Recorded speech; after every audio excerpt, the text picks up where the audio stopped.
The frost gathers like memory on the window pane.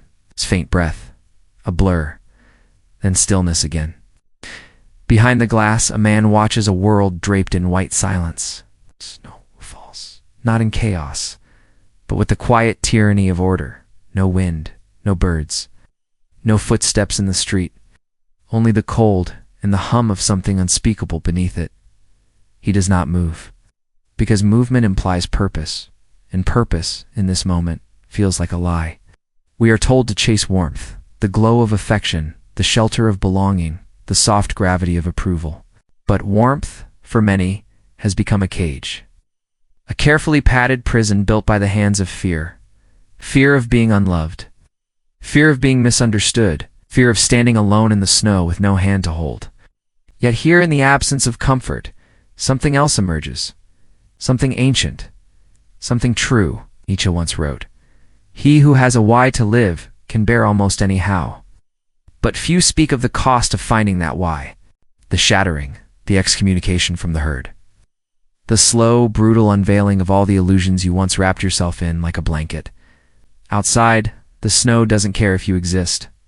It falls with the same indifference on the liar and the honest man, the sinner and the saint. The world in its coldness is just. It asks no questions, it answers none. Inside, the man exhales again. The fog on the glass expands, then fades, just like meaning, just like all the things he once held sacred. He remembers when kindness felt divine, when compassion was the currency of identity. A compassion without boundaries is not virtue. It is slow suicide. It is slicing your skin to warm others who will never bleed for you.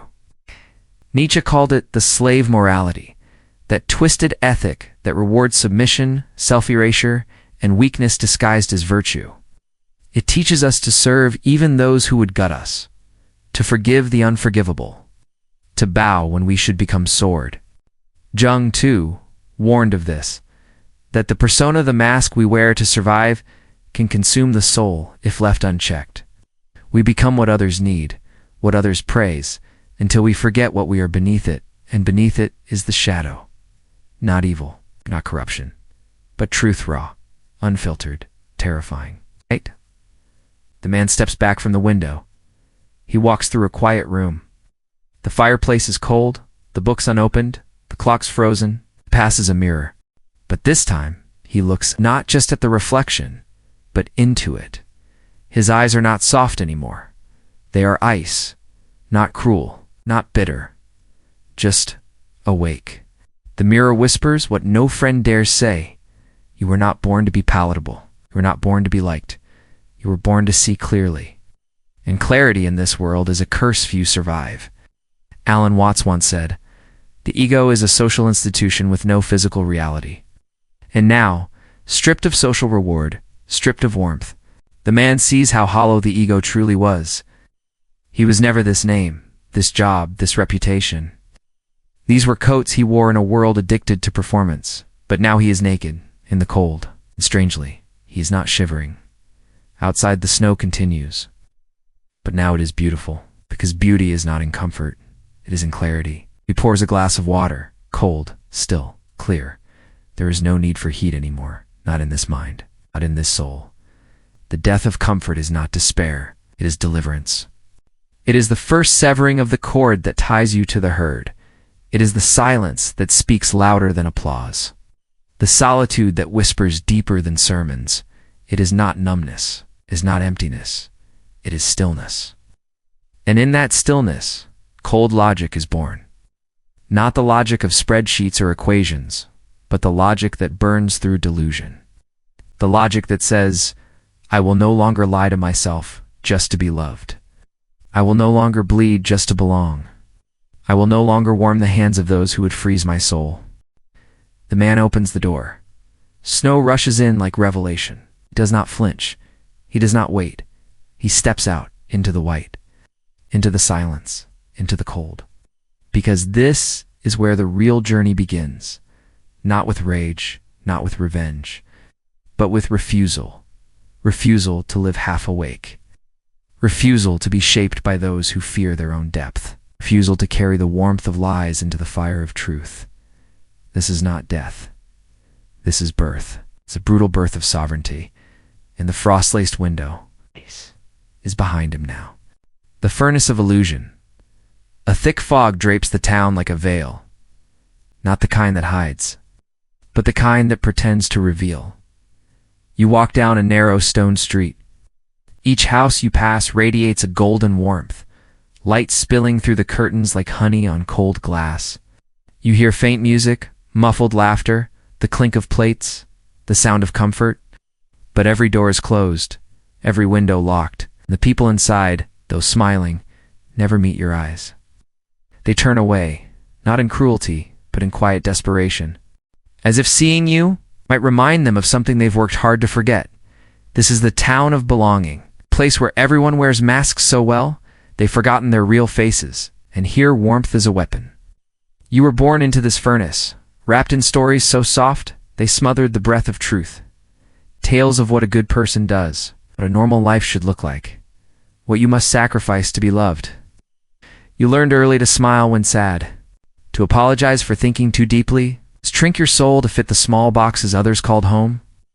This is the persona, Jung whispers, not who you are, but who you were forced to become. Each mask has a purpose, to protect, to please, to survive.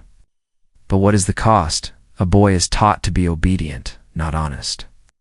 A girl to be sweet, not sovereign, and the soul, wild, divine, untamed, is tucked neatly beneath layers of social fabric, till it forgets how to scream.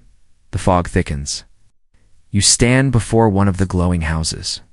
Your hand lifts to knock, but freezes midair. Something in you hesitates, not out of fear of rejection, fear of recognition. Because once you see the illusion, you can never unsee it. Inside, a family laughs at a dinner table, but their joy is scripted, their rituals practiced, their peace conditional. You were taught to be kind, yes, but not truthful. Kindness was currency, truth was treason. Nietzsche called this the herd, the great collective comfort of sameness, where safety is found and never questioning, where silence is praised more than awareness. The herd does not tolerate clarity, because clarity divides, and division breaks the spell. In this fog-covered town, the fire of illusion is kept burning by shared delusion. Everyone must believe, or everything falls apart. You walk again. The golden lights blur behind the mist, and something inside you begins to shift. What if warmth is not always good? What if comfort is not always safe? What if the fire that surrounds you is not there to warm you, but to burn away your difference? The illusion feels holy, but its holiness is hollow. It promises belonging, but demands your authenticity in return. This is the paradox Kierkegaard knew well, that to become oneself is to risk becoming a stranger, to step away from the crowd, even when it offers you a place at the table. Especially then, the fog begins to thin. You come upon a clearing, a stone plaza where no light shines, only silence, only stillness. Here, the doors are open, but no one enters, because the price of clarity is loneliness. Schopenhauer once said that suffering is the essence of life. To suffer alone is to suffer truthfully. You sit beneath a dying tree. Its branches reach toward a gray sky, brittle and bare. But in its nakedness, there is no shame, only honesty. No masks, no warmth, no lies. Just the cold bones of what is real. And for the first time you feel something new. Not comfort, but contact. Contact with something deeper than tradition, deeper than approval, something like essence, something like self. Alan Watts reminds you, what you are looking for is what is looking. The ego cannot survive this moment. It flickers in the cold. It's begging for the furnace again, but you do not go back. The golden windows, the locked doors, the soft lies, they are behind you now. You rise, not warmed but awakened. Because safety is not salvation, and the furnace, though it glows, has gone cold. A frozen lake stretches into the horizon, flat, white, infinite. No sound except the low groan of the ice under pressure, like the earth exhaling in pain. Above, the sky is blank, colorless, emotionless, a mirror held by the void itself. A lone figure walks across the surface, boots pressing down with each step, testing the fragile skin between life and depth. This is not the walk of escape. It is the walk of exile. Behind him, far in the distance, flicker the warm lights of the world he left behind, the bonfires of society, still crackling with noise, approval, and shared illusions. But here in this stark silence, there is no applause, no forgiveness, only clarity. There comes a moment in every life when warmth turns, not into cold, but into betrayal. A friend lies. A lover withdraws without explanation. The system takes and smiles while doing it. And something in you breaks, not loudly but like a mirror cracking beneath your breath. Not in despair, but in awakening. Nietzsche called this the death of God, not the death of religion, but the death of inherited meaning. The collapse of the unquestioned, the sacred made absurd. The figure on the lake slows his steps. He remembers how it used to feel, to be comforted by certainty, to be lulled by the warmth of others. But warmth, he now sees, was never love. It was the glow of dependence, the fire of illusion. And now it is gone. A wind rises, sharp, piercing, surgical. It doesn't attack, reveals. Cold logic enters like a blade through fog, cleansing, brutal, unforgiving in its honesty. The man exhales and watches his breath disappear. Ephemeral, like all feelings once believed eternal. He begins to question. What if emotions are fog? Beautiful, yes, but blinding. They swirl and dance, but conceal the abyss beneath. What if morality is a leash, a construct to domesticate the wild soul? To bind lions in the rules of sheep, tricked to keep the exceptional from becoming dangerous. This is not cynicism. This is seeing. To feel less is to see more. Carl Jung would say the man is meeting his shadow, the part exiled by the persona, the cold flame buried beneath politeness, obedience, and longing. He is not becoming numb. He is becoming whole. Each step across the ice is a renunciation, a false empathy, of inherited guilt, of borrowed dreams. His fingers ache in the frost. His muscles tighten. But pain is no longer the enemy. It is the compass. The body knows when illusion dies, stiffens, withdraws, protects. But the soul stretches in this new clarity. Back in the distance, society burns like a mirage, a warm lie, a furnace of masks. He could return, say the right things, wear the old face, pretend he never saw through it all. But something in him has shifted. This isn't a phase. It is a severing. The figure looks down. The ice beneath him is perfectly transparent. Beneath it, darkness, depth, a cathedral of water and silence.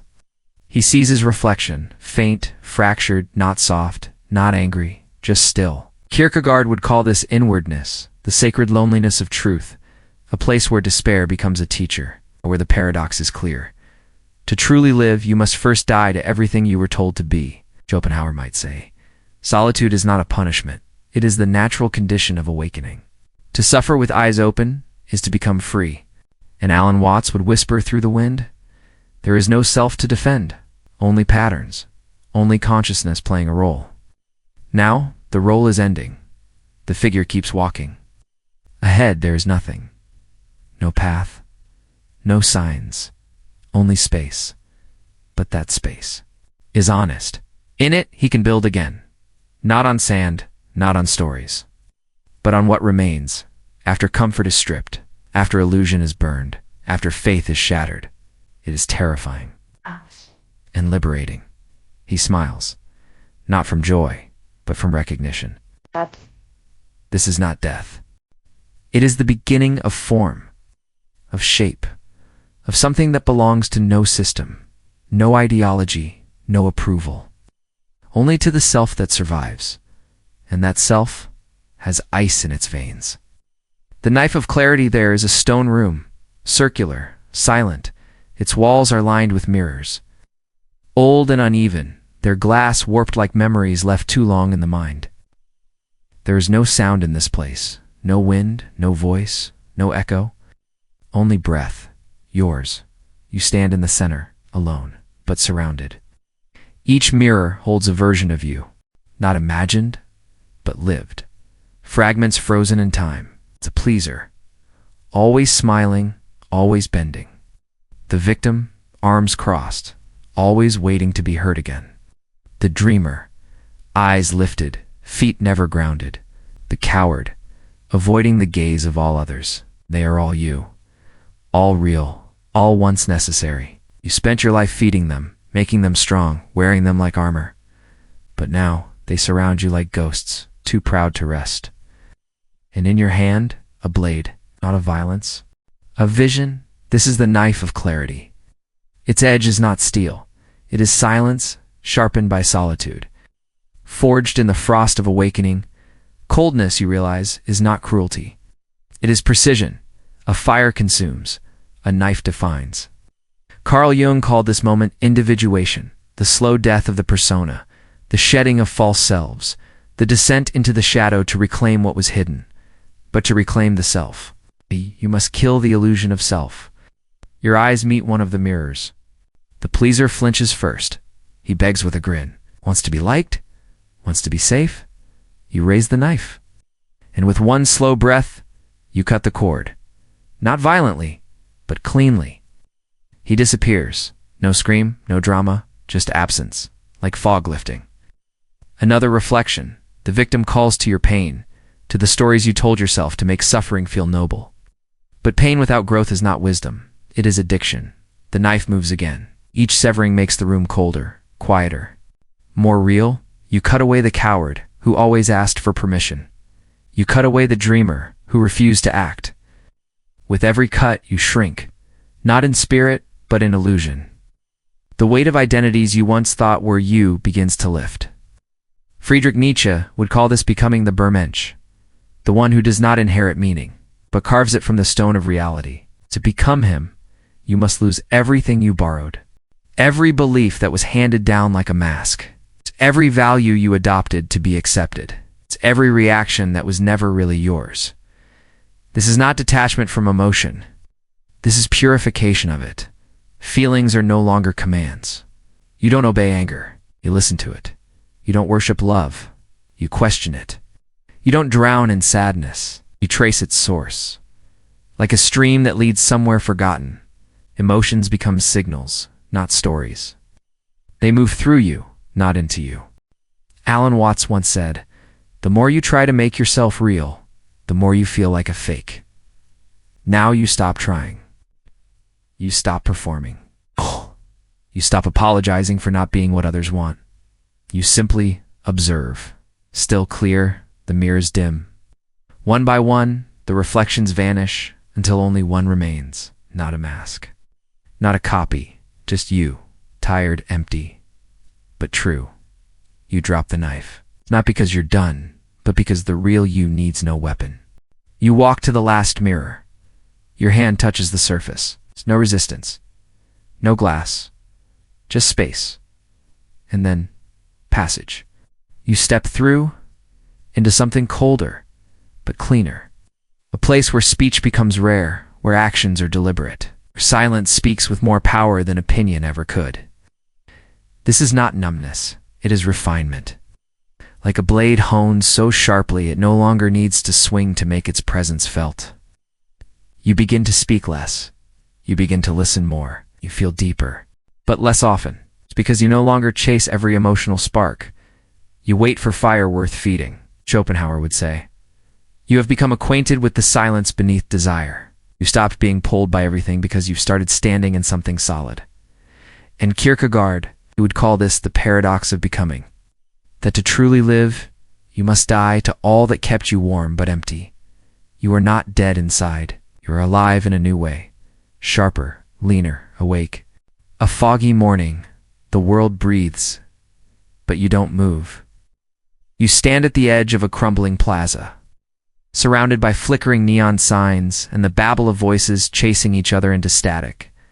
The marketplace, not of trade, but of approval, of mimicry, of masks. You walk in, but say nothing.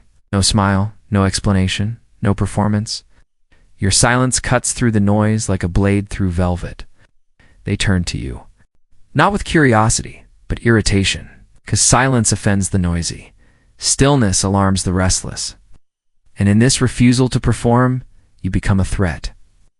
Not because of what you do, but because of what you no longer do. You do not laugh when they expect it. You do not nod when they preach. You do not dance when they summon the tune. Kierkegaard once wrote that to truly become oneself is to stand in contradiction to the crowd, not in hatred, but in terrifying stillness. You are that contradiction now. You are the one who steps out of rhythm, and they hate you for it. It's not because you have betrayed them, but because you have reminded them they were never free. A quiet, broken cathedral, stained glass shattered long ago. Sunlight bleeds through the ruins in fractured beams. You sit in the pews alone. Echo of forgotten sermons floats like dust in the air. This is not escape. This is exile. Not the punishment of being wrong, but the price of being real. You remember Jung's words. The privilege of a lifetime is to become who you truly are. But he forgot to mention that privilege is paid in loneliness.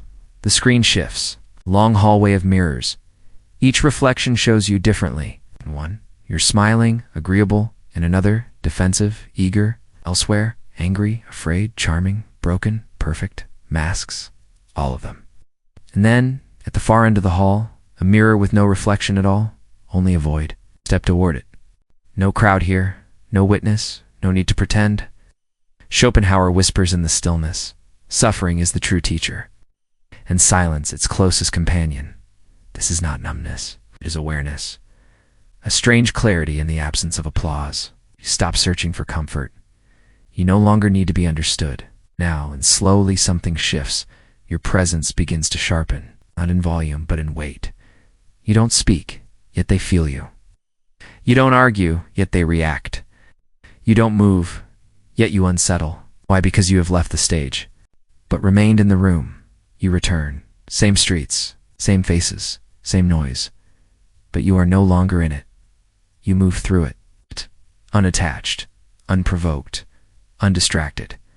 You watch the games of vanity unfold, influence masquerading as wisdom, outrage replacing thought, masks screaming at mirrors, and yet you remain. Not cold, but unreachable. They mistake this for arrogance, for superiority, for aloofness. But it is none of these. It is sovereignty. No, the quiet knowing that you owe nothing, not even your reaction. You become what Nietzsche hinted at, a mirror to the madness. You do not feed it. You do not fight it.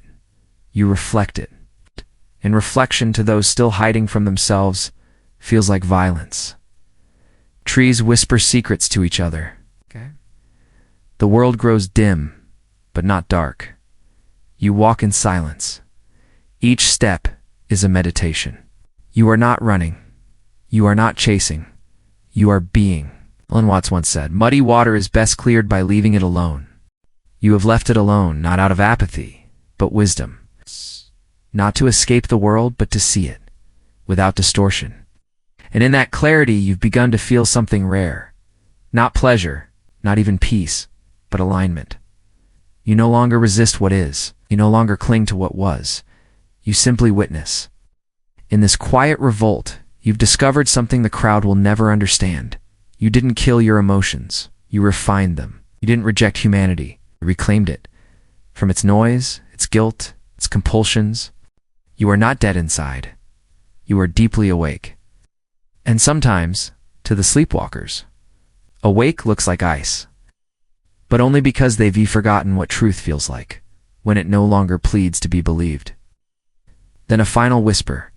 The less you need from the world, the more clearly you see it. The rebellion of clarity, a frost-laced window. You stand before it once more. It's the same pale light filters through the glass. It's the same motionless street, entombed in silence. Snowflakes drift like falling ash, slow, weightless, without urgency. But now something is different. It's not the world. You. There is no longer a longing for spring in your eyes. No desperate search for warmth in the faces of strangers. No hope that someone else might save you from the cold. Because now, the cold is yours. You wear it like armor. Soft.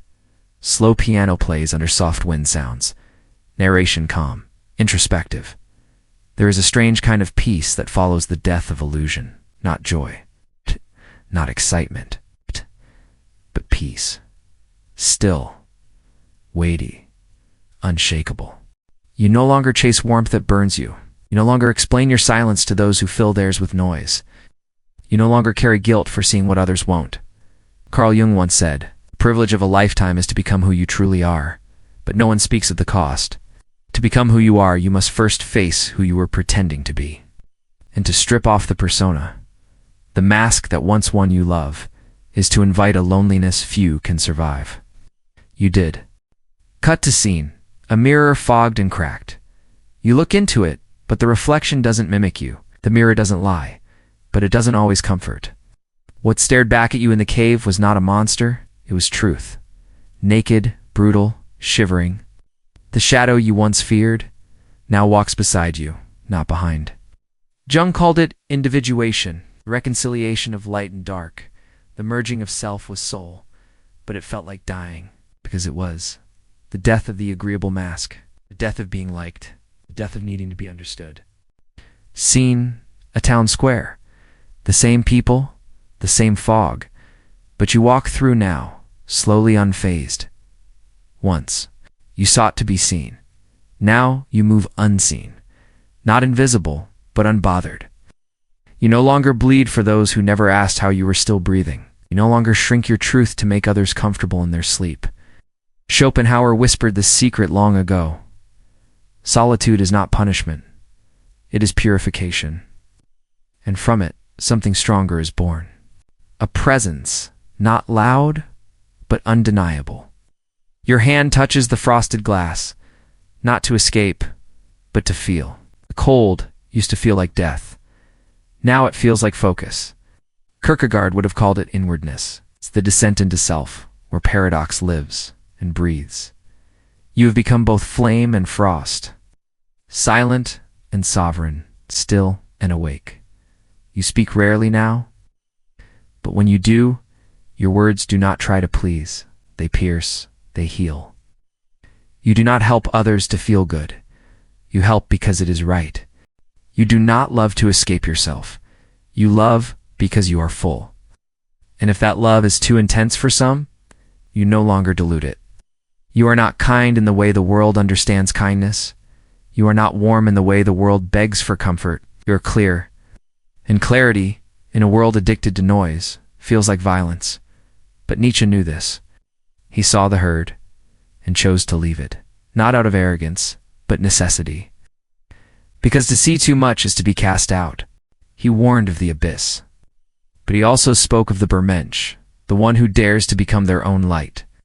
This was never about being cold forever. It was about learning how to burn without consuming yourself. And now, that fire lives in your chest. Your clarity is not gentle, but it is real. You do not smile to be safe. You do not bow to be accepted.